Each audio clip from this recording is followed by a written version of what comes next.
जैसा कि आप सभी लोग जानते हैं, यूडाइस प्लस पर कार्य जो है वो हर विद्यालय में शुरू हो गया है। तो आइए यहाँ से जानते हैं कि कैसे पिछले साल के बच्चों को हम इस बार अगली कक्षा में प्रमोट करेंगे। सबसे पहले यूडाइस प्लस पोर्टल पर जाकर यहाँ से 2024-25 जो है वो एकेडमिक ईयर सेलेक्ट करेंगे। फिर इसके बाद इस टैब को क्लोज़ करेंगे। क्लोज़ करने के बाद यहाँ पर देखिए सारे क्लास वाइज जो है 0 0 0 शो कर रहे हैं, क्योंकि अभी जब तक आप प्रोग्रेशन मॉड्यूल पर कार्य नहीं करेंगे तो आप जाकर भी कक्षा 1 के बच्चों को आप यूडाइस पोर्टल पर नहीं जोड़ सकते हैं। इसके लिए सबसे पहले हमें बच्चों को प्रमोट करना होगा, इसके बाद ही आप ऐड और इम्पोर्ट कर सकते हैं। इसके बाद स्टूडेंट को प्रमोट करने के लिए लेफ़्ट हैंड साइड में एक एरो बना है, उस पर क्लिक करेंगे। क्लिक करने के बाद प्रोग्रेशन एक्टिविटी पर क्लिक करेंगे। क्लिक करने के बाद यहाँ पर प्रोग्रेशन मॉड्यूल जो है ओपन हो जाएगा। इसके बाद गो ऑप्शन पर क्लिक करेंगे।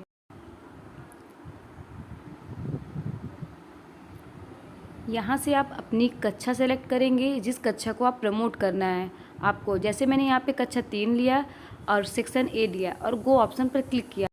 फिर आपके विद्यालय में पढ़ रहे कक्षा 3 के बच्चों का पूरा डाटा यहाँ पर आपका आ जाएगा।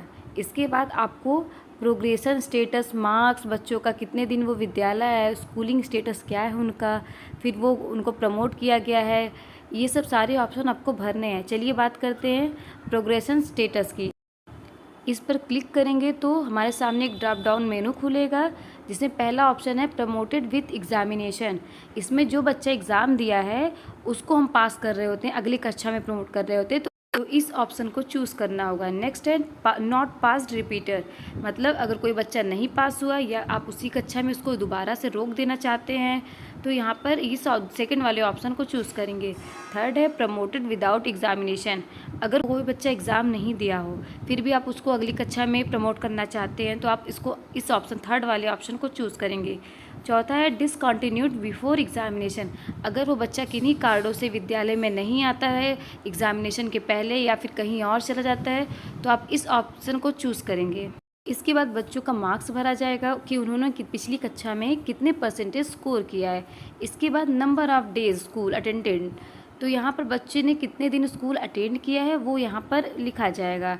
इसके बाद स्कूलिंग स्टेटस, यहाँ पर क्लिक करेंगे तो दो ऑप्शन आपको मिलेंगे। स्टडीइंग इन सेम स्कूल, अगर वह बच्चा उसी विद्यालय में पढ़ रहा है तो इस ऑप्शन का सेलेक्ट करेंगे। इसके बाद लेफ्ट स्कूल विथ टीसी और विदाउट टीसी, इस ऑप्शन को तब चूज़ करेंगे जब बच्चा हमारा विद्यालय छोड़ चुका हो, चाहे वो टीसी के साथ चाहे विदाउट टीसी, तब सेकंड वाला ऑप्शन जो है हम चूज़ करेंगे। इसके बाद याद रहे, अगर आपका विद्यालय प्राथमिक विद्यालय है तो आप कक्षा 5 के बच्चों को लेफ्ट स्कूल विथ टीसी और विदाउट टीसी ऑप्शन को चूज़ करेंगे। इसी प्रकार अगर आपका विद्यालय 6 से 8 तक का है तो आप 8 वाले बच्चों को प्रमोट करेंगे तो लेफ्ट स्कूल विथ टीसी और विदाउट टीसी ऑप्शन को सेलेक्ट करेंगे। अगर आपका विद्यालय कंपोजिट विद्यालय है तो आप कक्षा 5 के बच्चों को studying in same school option को सेलेक्ट करेंगे, अगर वह और कक्षा 8 के बच्चों के लिए लेफ्ट स्कूल विथ टीसी और विदाउट टीसी ऑप्शन को सेलेक्ट करेंगे। इसके बाद नेक्स्ट कॉलम में class and section to be promoted, इसमें जिस भी कक्षा में बच्चों को प्रमोट करना है यहाँ पर वो पहले से ही फिल होके आ जाएगा। इसके बाद आपको अपडेट ऑप्शन पर क्लिक कर देना है। इसके बाद भी आपको लगता है कि आपने बच्चे का कोई भी डिटेल जो है वो गलत भर दिया है तो यहाँ पर एक नीचे ऑप्शन है करेक्शन, तो यहाँ से आप करेक्शन करके दोबारा भी अपडेट कर सकते हैं। इस तरह से एक एक करके सभी विद्यार्थियों का डाटा आपको भर देना है। भरने के बाद नीचे स्क्रॉल करेंगे तो फाइनलाइज ऑप्शन आएगा, उस पर क्लिक करना है। याद रहे फाइनलाइज हमें सभी बच्चों का डाटा भरने के बाद ही करना है।